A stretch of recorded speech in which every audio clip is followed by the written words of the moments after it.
In April 2010, at the National Press Club in Washington, D.C., a disheveled man with white hair sat behind a laptop and pressed enter. On the screen, the world watched in horror as U.S. air crews in 2007 gunned down a dozen people in Iraq, including 2 Reuters journalists, and then fired on a van, attempting to rescue the wounded, which contained 2 children. This was collateral murder. It wasn't just a video. It was a psychological earthquake.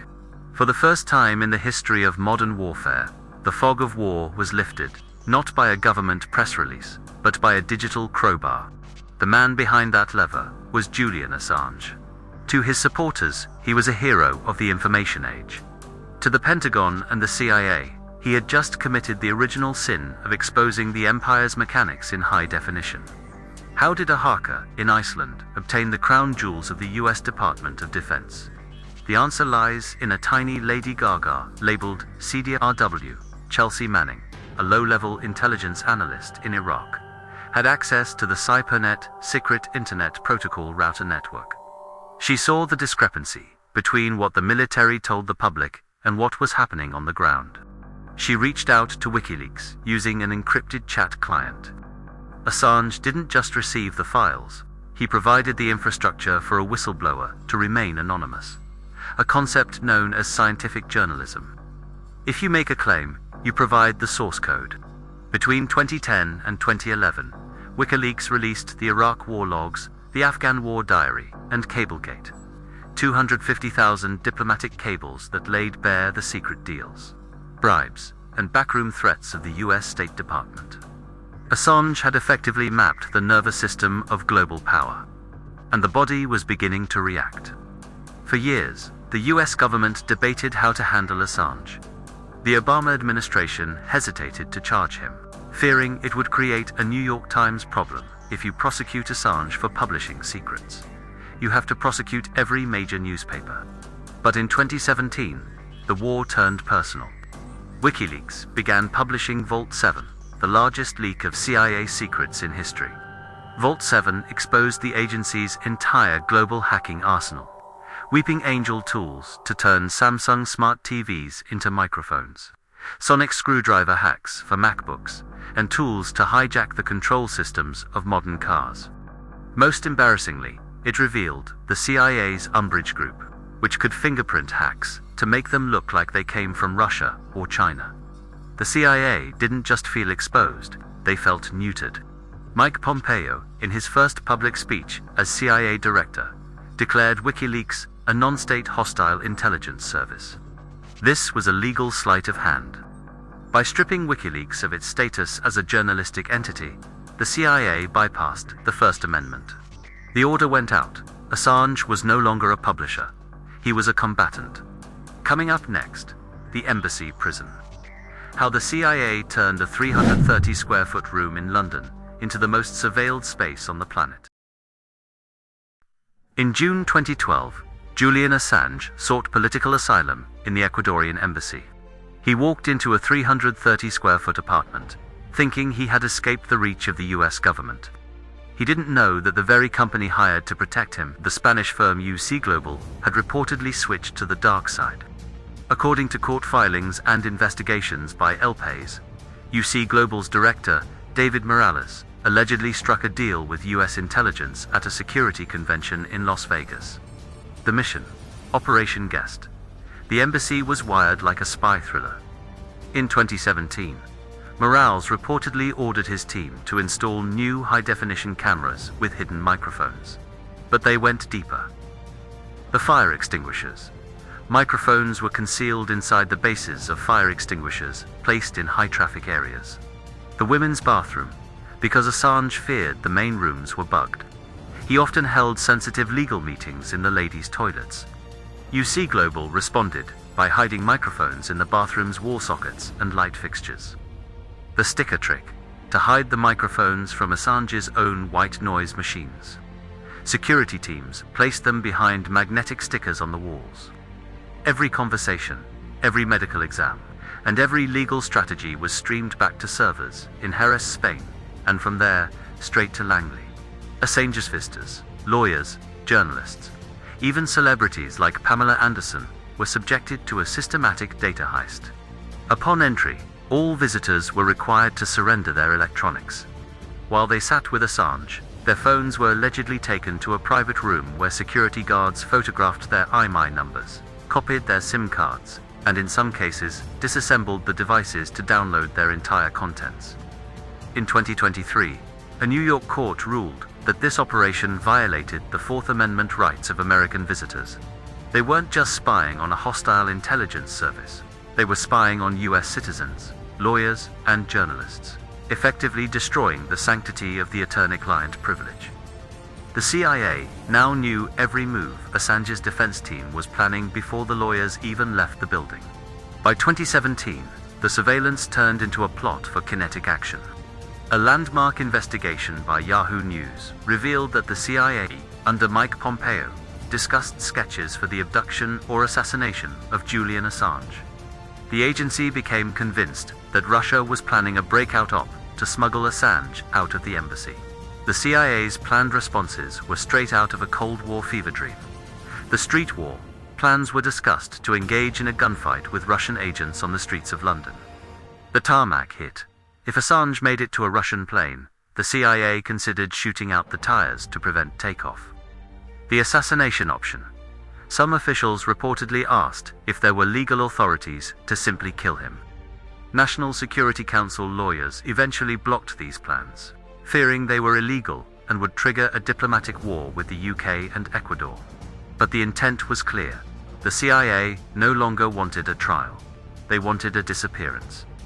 When they couldn't kidnap him, they turned their attention to the legal system to ensure he would never see the sun as a free man again. Coming up next, the Belmarsh years, the slow-motion execution of Julian Assange in a 2-by-3-meter cell. On April 11, 2019, the sanctuary dissolved. Following a $4.2 billion IMF loan to Ecuador, President Lenin Moreno revoked Assange's asylum, claiming he had turned the embassy into a center for spying. Assange was not taken to a standard precinct. He was immediately transported to HMP Belmarsh, a Category A high-security prison designed for terrorists and serial killers. The message was unmistakable. The publisher of Collateral Murder was now being handled as a high-value enemy combatant. The US immediately unsealed its 18-count indictment, 17 of which were under the 1917 Espionage Act, a law designed for spies, never before used against a journalist. Total potential sentence, 175 years. For the next 5 years, Assange's world was a 2-by-3-meter box. He spent 23 hours a day in isolation. This was remand. He hadn't been convicted of a crime. He was simply waiting for the legal machine to decide his fate. The physical toll was catastrophic. In 2021, Assange suffered a mini-stroke during a High Court hearing. He broke a rib from a persistent, stress-induced coughing fit. But the most damning evidence came from Nils Melzer, the UN Special Rapporteur on Torture. After visiting Assange with medical experts, Melzer reported that Assange showed all the symptoms of prolonged exposure to psychological torture. This wasn't an accident. By stripping him of his health, his family, and his sunlight, the state was conducting a slow-motion execution. They didn't need to hang him. They just needed to let the clock run out on his heart and mind. The legal battle became a macabre chess match. In January 2021, a British judge initially blocked the extradition, but not on press freedom grounds. She ruled it would be oppressive because Assange was such a high suicide risk that he could not be kept safe in a US supermax prison like a DX Florence. The US Department of Justice responded with assurances, vague promises that they wouldn't put him in solitary confinement or a supermax unless he did something to deserve it. These conditional promises were enough for the UK High Court to overturn the block. For the next 3 years, the case circled the drain of the British legal system. Assange was trapped in a legal purgatory, where every appeal was a lifeline that seemed to get thinner with every month he spent in the dark. The war on truth had successfully moved from the shadows of the CIA to the bright, sterile lights of the High Court of Justice. Coming up next, the gilded verdict, the 2024 plea deal, and the chilling precedent that has changed journalism forever. In June 2024, the world woke up to a reality no one thought possible. Julian Assange was in the air. After 1,901 days in a high-security prison and 7 years in an embassy, the war of attrition had reached a stalemate. Facing a final high-stakes appeal in the UK that threatened to expose the CIA's kidnap or kill plot in open court, the US Department of Justice blinked. They offered a plea deal. Assange was flown to Saipan, a US Commonwealth closer to Australia than to Washington. There, in a small, tropical courtroom, he pleaded guilty to one felony count of conspiring to unlawfully obtain and disclose classified documents related to the national defense. The judge sentenced him to time served. He didn't spend a single night in a US prison, but the victory was bittersweet. To get his life back, the world's most famous journalist had to admit that the act of journalism was a crime. The US government claims the deal was about justice. The gilded truth is that it was about precedent. By forcing Assange to plead guilty under the Espionage Act, the US has successfully codified a terrifying new reality. The global reach, the US has asserted that it can prosecute any person, of any nationality, anywhere in the world, if they publish US secrets. The death of the source shield. By treating the encouragement of a whistleblower as conspiracy, the DOJ has effectively criminalized the standard relationship between a reporter and their source. The Assange Precedent is now a loaded gun sitting on the desk of every future administration. They no longer need to kidnap or kill a journalist. They just need to point to Saipan. They have created a borderless censorship that follows every digital packet across the globe. Julian Assange is back in Australia. He is a father, a husband, and a free man. But the world he returned to is one where the truth has been successfully quarantined. The CIA's war on Assange was an experiment in institutional gravity. They proved that they can suspend the law, ignore sovereignty, and use the process itself as a form of punishment. They didn't have to kill Assange to kill the momentum of WikiLeaks. They just had to steal 14 years of his life and turn his mission into a cautionary tale. The gilded truth is this: the plot wasn't just to kill Julian Assange.